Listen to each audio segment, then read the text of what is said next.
Hello students, now we are going to discuss about time period of the simple pendulum, and we are going to derive the equation for its time period.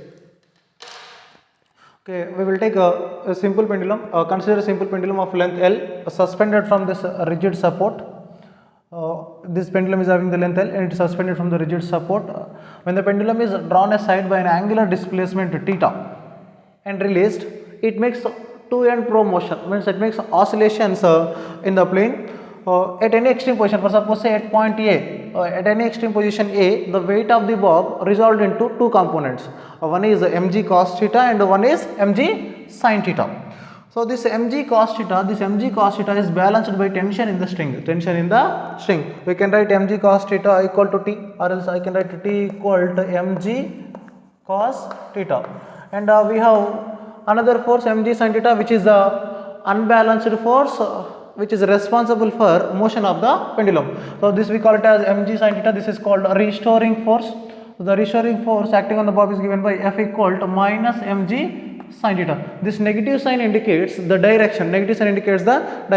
For suppose say if the displacement is in this direction, acceleration is in the opposite direction. So that is a basic definition of your simple harmonic motion. We can write a restoring force F equal to minus mg sin theta, and we know from Newton's second law F equal to ma.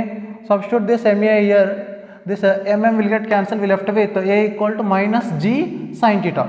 Then if theta is very small, so whenever we are taking the simple pendulum, the angular displacement should be very small, less than 5 degrees. So we can take the approximation of sin theta approximation.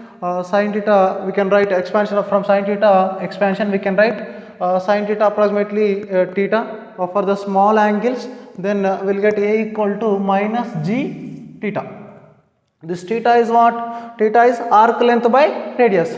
Arc length equal to radius into angle, or else if I want angle theta equal to arc length by radius. Here what is arc length? This y. This y is the arc length and radius is this L. Then we can get theta equal to y by L. Substitute this theta here in this equation. A equal to minus g into theta is what? Y by L. Then a equal to minus g by L into y. Rearranging the terms, we are writing g into the brackets and writing y outside to get the general equation form. And we have the general equation of simple harmonic motion, a equal to minus omega square y. Compare these two equations. This equation 1 and equation 2, will get omega square equal to g by L. This a is same, y is same. In place of omega square we have g by L. Then omega equal to under root g by L. And we have the equation for time period t equal to 2 pi by omega. We have the omega value here under root g by L.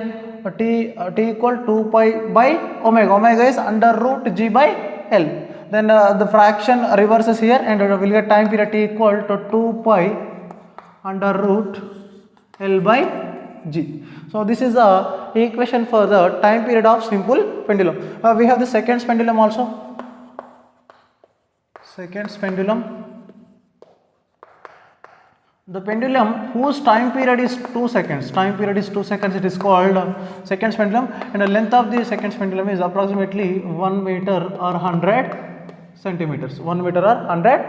This is about complete your simple pendulum and seconds pendulum. Thank you.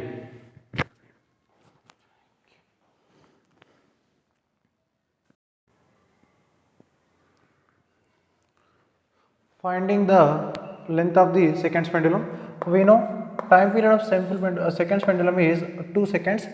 Take the equation of time period equal to 2 pi under root L by g. Squaring on the both sides, here we do squaring on both sides, then we will get t square equal to 4 pi square L by g. From this we get the equation of L as t square g by 4 pi square. T square, 2 square is 4 into g, 9.8 by 4 into pi square, 3.14 whole square. Approximately we will get 1 meter or 100 centimeters. So this is the equation, this is the value of length of the seconds pendulum.